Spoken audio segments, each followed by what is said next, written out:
You know, and what matters tonight, our partnership with Essence Magazine, we're going to talk to two more young people to see how they feel, because more than 43 million Americans live in poverty. That's according to the latest figures from the Census Bureau. And as of June, more than 14 million Americans were unemployed. College students Amanda James and Shelby Bryant armed themselves with video cameras and are traveling across America to document the faces of poverty. What have you learned, Shelby? Honestly, the thing that I've learned, the thing that I'm taking away from this most is that the stories that of struggle actually have a light lining around them. Everything has a fire, basically. Everyone that we're meeting has a positive outlook. Mm-hmm. The stories that we've found of struggle have so much strength, and that's been one of the things that's been eye-opening for both of us.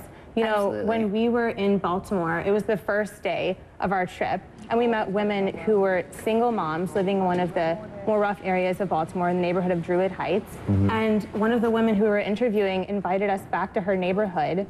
When's the last time you heard about, like, someone you know getting shot or robbed or murdered? Last week.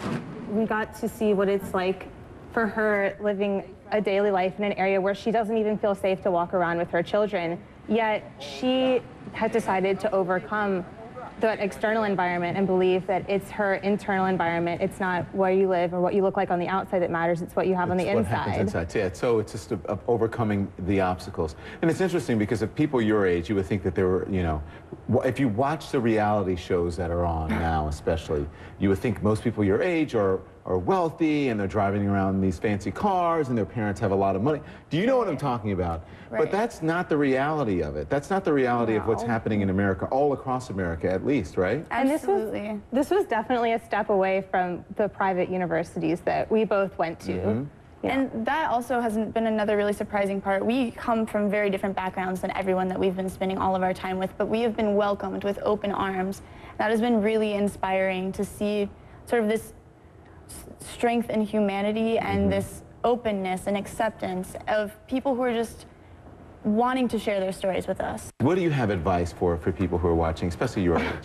I would say from a personal perspective, living that sort of comfortable life is much more predictable than the life we've been living on the road for the past 3 weeks, and this has been the best 3 weeks of my life. And so going to neighborhoods that I typically wouldn't drive through, or spending time with people who I don't typically, you know, interact with for 3 weeks at a time has been more of a learning experience than being around people who are so similar to me in college. So yeah, that's what I couldn't recommend it more. Thank you, Amanda, and thank you, Shelby. Appreciate it.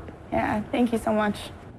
Great young ladies here. The Students Poverty Tour is a part of a program called No Nonsense Socks for America, which donates socks to kids in need. If you want to follow Shelby and Amanda's tour or help out, you can visit their website at socksforamerica.com or go to Facebook and search for No Nonsense Socks for America.